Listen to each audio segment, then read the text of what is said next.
Hello class, welcome to lecture 5 of class 10 physics. अब तक हम सारे थ्योरेटिकल कॉन्सेप्ट्स देख चुके हैं इलेक्ट्रिसिटी चैप्टर के। आज हम कुछ न्यूमेरिकल्स डिस्कस करने वाले हैं और उन न्यूमेरिकल्स से पहले हम इंपॉर्टेंट फार्मूलाज को देखेंगे कि कौन से फार्मूलाज हम यूज करने वाले हैं। This is Q. Q represents charge and Q is equal to NE. N साथ साथ लिखते रहेंगे। N is number of particles है, नंबर ऑफ इलेक्ट्रॉन्स, और E है इलेक्ट्रॉनिक चार्ज कि एक इलेक्ट्रॉन के ऊपर कितना चार्ज है। तो किसी भी बॉडी के ऊपर चार्ज Q जो है वो N इंटू E से दिया जाएगा। नेक्स्ट फॉर्मूला हमारा I equals Q upon T। Q charge, T is time, I is current, तो current is equals to charge upon time. Third formula V equals IR, यह हमारा ओम्स लॉ से derived formula है। V is potential difference, I is electric current and R is resistance. Next बात हम करेंगे पार के formula की। पार का फॉर्मूला है V square upon R। V potential difference, R resistance. या फिर इसी फॉर्मूला को हम दूसरे तरीके से कैसे लिख सकते हैं, power is equals to I square R। इसमें मैंने किया क्या है, V की जगह IR अगर मैं पुट कर दूं तो I स्क्वायर R स्क्वायर बन जाएगा और R एक कैंसिल होने के बाद I स्क्वायर R मेरा फॉर्मूला बन जाएगा। मतलब इन दोनों फॉर्मूलाज को यूज कर सकते हैं हम डिपेंडिंग अपॉन कि क्या दे रखा है। अगर V दिया है तो मैं V square upon R use करूंगा और I दिया है तो I स्क्वायर R यूज करूंगा। नेक्स्ट फॉर्मूला हमारा है रेजिस्टेंस के लिए। R equals resistivity rho into L upon A। L होता है length of the conductor, A is area of the conductor, rho L upon A। Next formula हमारा heat produced. किसी भी कंडक्टर में जब करंट पास कर रहा है तो उसमें कितना हीट प्रोड्यूस हुआ, उसके लिए हमारे पास फॉर्मूला है हीट, जिसको H से भी डिनोट करते हैं। H equals I square R into T। I square current square into R resistance, T time. इसी फॉर्मूला को दूसरे तरीके से लिख सकते हैं VIT। यहाँ पे जो I स्क्वायर R है इसमें से मैं एक IR को V के इक्वल पुट कर सकता हूँ इस फॉर्मूला से, तो एक I बचेगा और एक V। तो जो फाइनल फॉर्मूला मेरा बनेगा that will be equal to heat equals VIT। Next is equivalent resistance in series circuit, RS। याद है हमने लास्ट क्लास में जब डिस्कस किया था कि RS इस सबस्क्रिप्ट में S का मतलब है कि सीरीज सर्किट, और सीरीज सर्किट का इक्विवेलेंट रेजिस्टेंस R निकालने के लिए हम इस तरह का फॉर्मूला लगाएंगे R1 plus R2 plus R3 so on. मतलब सिंपल स्केलर सम करेंगे और कुछ नहीं।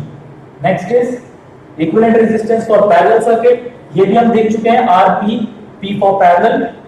इसमें होगा 1 upon R1 plus 1 upon R2 plus dash dash dash. इसका मतलब ये है कि हमारे रेजिस्टेंस अगर एक से ज्यादा है, मतलब जैसे अगर सिर्फ दो है तो 1 upon R1 plus 1 upon R2, लेकिन अगर हमारे रेजिस्टेंसेस 4 है पैरेलल में लगे हुए तो वो जाएगा 1 upon R1 plus 1 upon R2 plus 1 upon R3 plus 1 upon R4।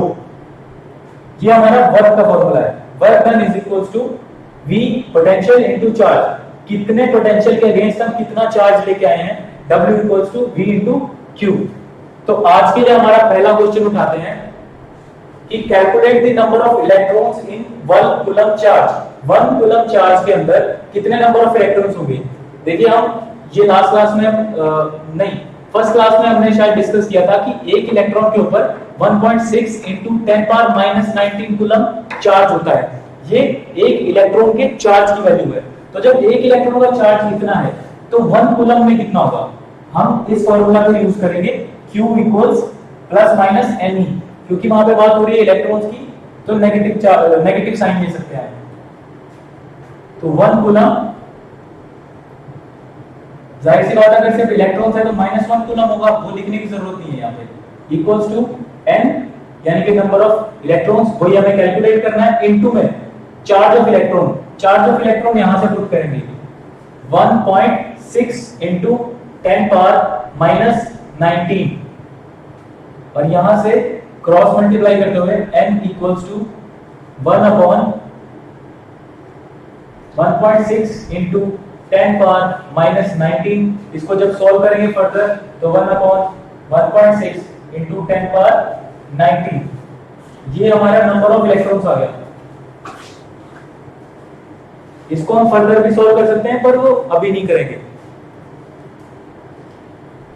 Next question देखते हैं।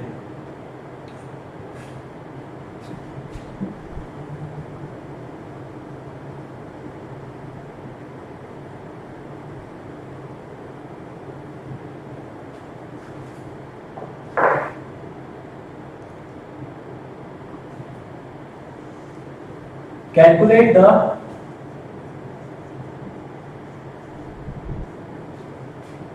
amount of current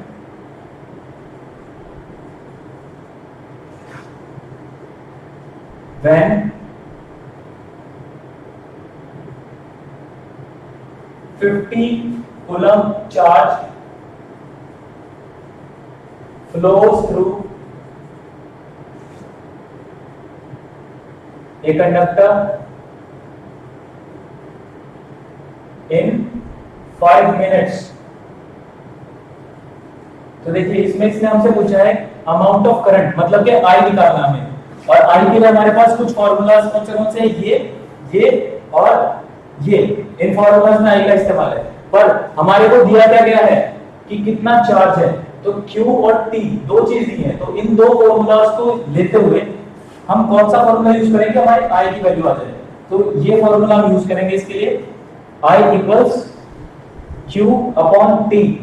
अब यहाँ पे एक बात जो सबसे ज्यादा इंपॉर्टेंट ये है कि 5 मिनट्स दिया गया। अब हमारी जो SI यूनिट है टाइम की, वो मिनट्स नहीं है, वो है सेकंड। तो हम पहले इसको सेकंड में कन्वर्ट करेंगे, और जो 50 कूलम है वो तो ऑलरेडी SI यूनिट में है, तो उसको एज इट इज पुट कर सकते हैं। मतलब कि I इक्वल्स 50 अपॉन 5 इंटू 60। ये 5 इंटू 60 क्यों? क्योंकि 5 मिनट्स है, तो इसको सेकंड्स में कन्वर्ट करने के लिए 60 से मल्टीप्लाई करेंगे। तो फाइनल आंसर क्या आएगा मेरा? That is 1/6 ampere. ये मेरे करंट की वैल्यू आएगी। ये छोटे छोटे न्यूमेरिकल्स नोट कर लें इसको, और फिर नेक्स्ट क्वेश्चन की तरफ हम बढ़ेंगे।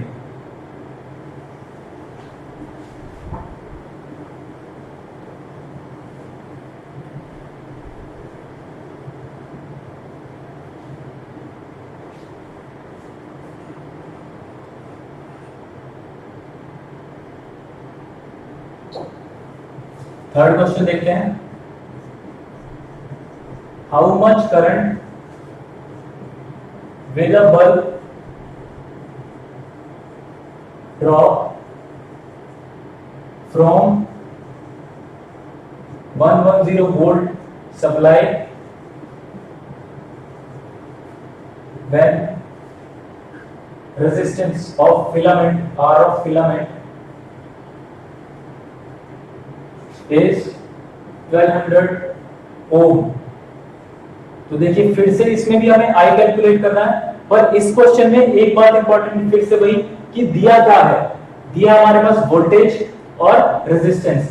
तो रेजिस्टेंस, वोल्टेज और करंट तीनों को यूज करने वाला हमारा फॉर्मूला कौन सा है? V इक्वल्स IR, मतलब ओम्स लॉ। इसको हम सिंपली यूज करेंगे, V इक्वल्स IR। वोल्टेज हमारा 110 वोल्ट, SI यूनिट में ऑलरेडी कोई कन्वर्ट करने की जरूरत नहीं है। I ये हमें कैलकुलेट करना है, रेजिस्टेंस 1200 ओम। तो बस क्रॉस मल्टीप्लाई करते ही हमारा आंसर आ जाएगा। I equals 110 upon 1200 ampere. इसको कैंसिल आउट करने के बाद फाइनल आंसर हमारा बनेगा 0.09 एम्पियर। इस क्वेश्चन को नोट कर लें और समझ लें।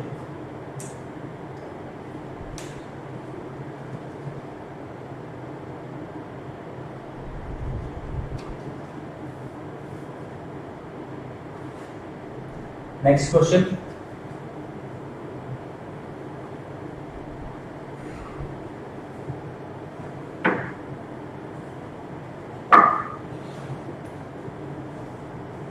कैलकुलेट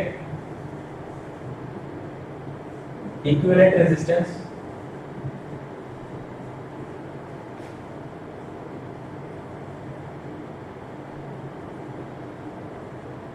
बिटवीन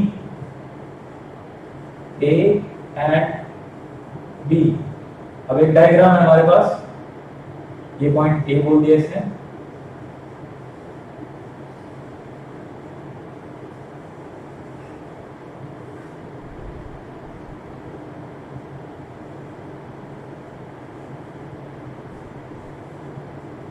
और ये हमारा पॉइंट है B। तो क्वेश्चन में हमें कैलकुलेट करने के लिए बोला है equivalent resistance between A and B। अब A से B के बीच में इक्विवेलेंट रेजिस्टेंस निकालना है।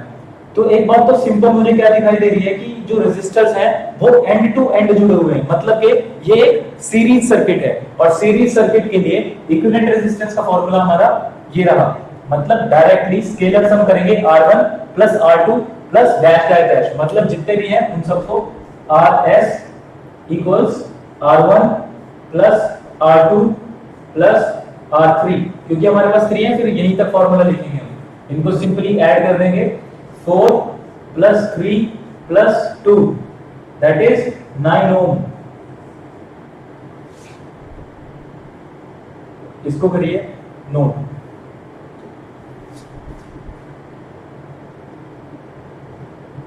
नेक्स्ट क्वेश्चन,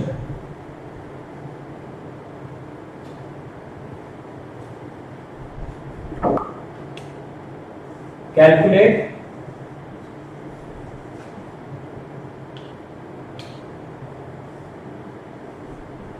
equivalent resistance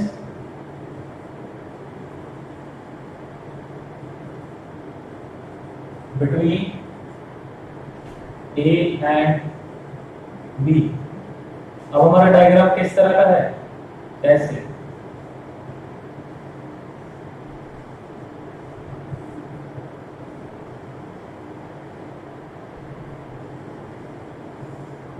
तो ये मेरा पॉइंट A है, ये पॉइंट B, ये रेजिस्टेंस दी हुई है 2 ओम 2 ओम 3 और 3। तो देखिए पहले सिंपल सी बात इसने क्या पूछी है, इक्विवेलेंट रेजिस्टेंस कैलकुलेट करनी है। इक्विवेलेंट रेजिस्टेंस कैलकुलेट करने के लिए हमारे पास दो फॉर्मूलाज है, सीरीज के लिए ये, पैरेलल के लिए ये। तो यहाँ पे सबसे पहले तो ये आइडेंटिफाई करना है कि कौन से रेजिस्टर्स किस कॉम्बिनेशन में है। अब देखिए ये जो दो रेजिस्टर्स हैं ये सीरीज में कनेक्टेड है, मतलब इसके एंड टू एंड कनेक्शन है। सिमिलरली जो ये 3 और 3 ओम रेजिस्टर्स हैं ये भी फिर से एंड टू एंड कनेक्टेड है, मतलब ये भी सीरीज में है। तो इनकी इक्विवेलेंट रेजिस्टेंस आएगी, इनको हटा करके मैं पूरा एक बार लिख दूं 3 प्लस 3 6 ओम, इसको पूरे को जोड़ दूं 2 प्लस 2 तो ये बन जाएगा 4 ओम। और अब ये जो दो रेजिस्टर्स हैं ये कैसे कॉम्बिनेशन में है, ये है पैरेलल में। और हमें पता है Rp पैरेलल के लिए फॉर्मूला क्या है, 1/R1 प्लस 1/R2। R1 हमारा हो जाएगा 1/4 प्लस R2 1/6। एलसीएम लेंगे और सोल्व करके लिख देंगे बस।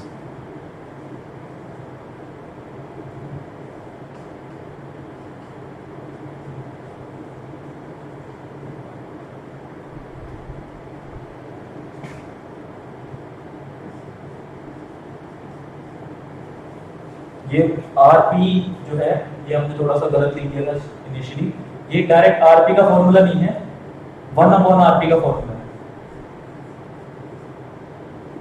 तो यहाँ पे 1/Rp,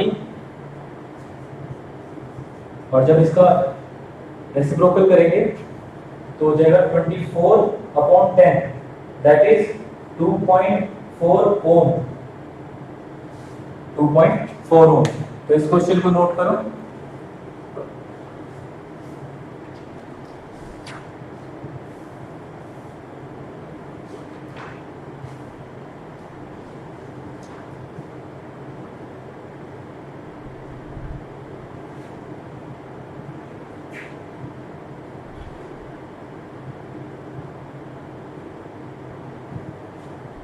Next question.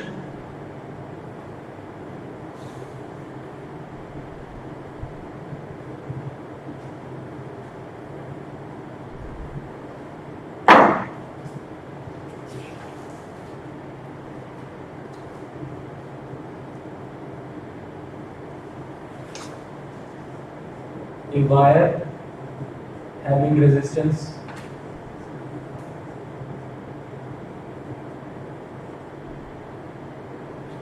value 4 ohm, length L, and area of cross section as A.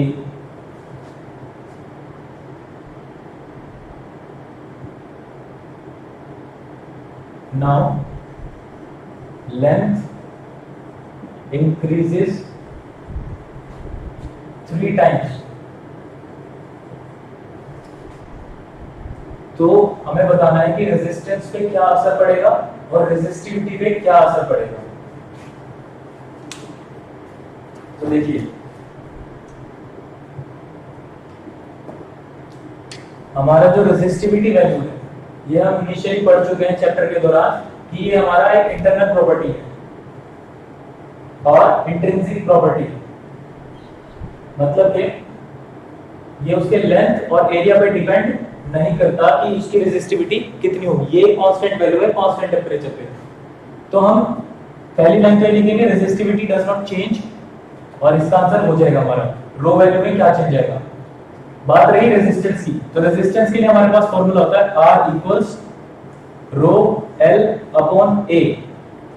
तो देखिए जब उसकी लेंथ L है, एरिया A है और रेजिस्टिविटी रो है तो उसकी रेजिस्टेंस कितनी है 4 ओम।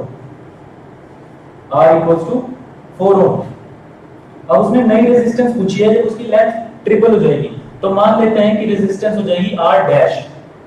तो R डैश को हम कैसे लिखेंगे, रो L की जगह लिखेंगे 3L अपॉन में 1, क्योंकि बाकी कुछ भी चेंज नहीं हुआ है, रेजिस्टिविटी वैल्यू चेंज होती नहीं है, एरिया उसने चेंज किया नहीं, लेंथ होगी 3 टाइम्स।